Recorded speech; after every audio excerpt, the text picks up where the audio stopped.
இன்றைக்கி குழந்தை பாக்கியத்துக்காக இங்கே வந்திருக்காங்க. சாமிக்கிட்ட வந்து இவ்வளோ நேரம் ஆசீர்வாதமும் வாங்கினாங்க.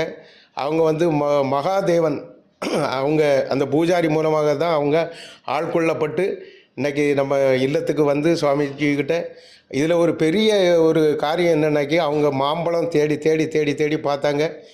ஒரு மாம்பழமும் அவங்களுக்கு கிடைக்கல. கடைசியாக 2 மாம்பழம் நம்ம வண்டியிலே பகவானுடைய கருணையினால் நம்ம கார்லேயே அந்த 2 மாம்பழம் இருந்து அதை வந்து சாமிஜிக்கிட்ட சொன்னேன். உடனே சாமி அதை எடுத்துகிட்டு வர சொல்லி அந்த மாம்பழத்தை அவங்களுக்கு வந்து ப்ளஸ் பண்ணி கொடுத்துருக்காங்க. அவங்களுக்கு கண்டிப்பாக குழந்தை வரம் கிடைக்கும். அந்த அனுபவத்தை இப்போ வந்து அவங்க ஷேர் பண்ணியிருக்காங்க. ரெகுலராக போவோம், கோயிலுக்கு போவோம்.